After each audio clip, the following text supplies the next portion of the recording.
গতকাল আমার ছোট বোনের বাসার জন্য যে ফার্নিচারগুলো কিনেছিলাম আজকে দুই বোন মিলে সেটা একটু গুছিয়ে নিচ্ছি। তো এই যে প্রথমে দেখতে পাচ্ছেন যে আমার ভাগ্নির রিডিং টেবিলটা নিয়ে আসতেছে।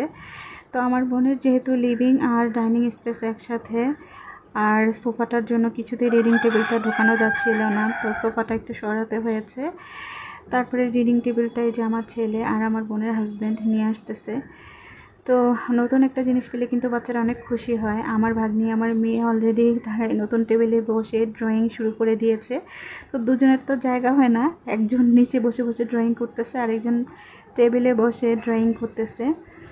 তো আমার মেয়ে তো মহা খুশি।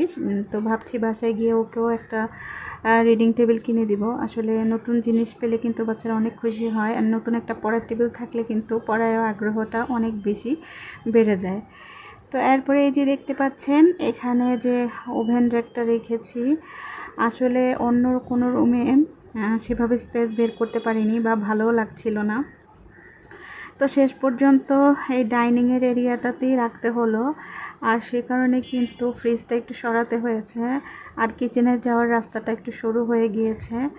তো যাই হোক, এই যে ওভেনটা রাখার পরে ফাইনালি ওর রুমের যে লুকটা এরকম। তো এই ওভেন র্যাকটা কিন্তু আমাদের ভীষণ পছন্দ হয়েছে, আমার ছোটো বোনের হাজব্যান্ডও কিন্তু ভীষণ পছন্দ করেছে। তো বাচ্চারা এটা মোটামুটি গুছিয়ে রেখেছে এখানে ওভেনটা রাখার পরে, আর অন্যান্য তাকগুলাতে আমাদের বাচ্চারা ওদের পুতুল শোপিসগুলো সাজিয়ে রেখেছে। আর বিকেলবেলা এদিকে আমরা সবাই মিলে ফুচকা খাচ্ছি। তো ফুচকাটা কিন্তু খুব ফ্রেশ ছিল, ওদের বাসার নিচ থেকে এনেছে, খুবই মজাদার ছিল। আর এইদিকে আমার পা মচকে গিয়েছে, ভাগ্নি আর বাচ্চাদেরকে নিয়ে ছাদে গিয়েছিলাম, তো সিঁড়ি থেকে পড়ে আমার পা মচকে গেছে। আর এইদিকে দেখেন বৃষ্টির পরে কি সুন্দর একটা রেইনবো উঠেছে আকাশে।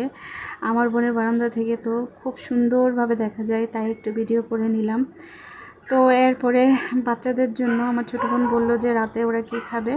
তো রাতের অন্যান্য খাবারের সাথে বাচ্চাদের জন্য একটু চিংড়ি মাছ ভুনা করলো, কারণ চিংড়ি মাছটা বাচ্চারা অনেক পছন্দ করে। আর এইদিকে আমার মেয়ে, আমার ভাগ্নি আর ওদের বাসার আরেকটা পিচ্ছি আর কি, ওদের পাশের বাসা, তো ওরা মিলে কিন্তু ক্লে দিয়ে এখানে খেলা করতেছে। আর আমার বোনের হাজব্যান্ড একটা কাঁঠাল এনেছে, গাছ পাকা কাঁঠাল, ভীষণ মজা, খুবই মিষ্টি। তো এরপরে বিকালবেলা সন্ধ্যার আগে আগে একটু ছাদে চলে আসলাম। আর ছাদের পরিবেশটা কিন্তু অসম্ভব সুন্দর, যেহেতু আমার বোন টপ ফ্লোরে থাকে। তো এইখানে থাকার একটা সুবিধা হলো ছাদটা খুব কাছে, আর ওর ছাদটা এত সুন্দর, চারিদিকের ভিউটা অসম্ভব সুন্দর, আসলেই একদম মনটা ভালো হয়ে যায়। চারিদিকে একদম আলো বাতাস। তো এইদিকে কিন্তু আকাশে প্রচুর মেঘ করেছে, যে কোনো সময়ই বৃষ্টি শুরু হতে পারে। আর আমিও একটু ভিডিও করে নিলাম, ভিউটা কিন্তু দেখুন কি পরিমাণ চমৎকার, খুবই ভালো লাগে আমার কাছে ওদের ছাদটা। তো এখানে বাচ্চারা একেবারে ছাদে কোনো লোকজন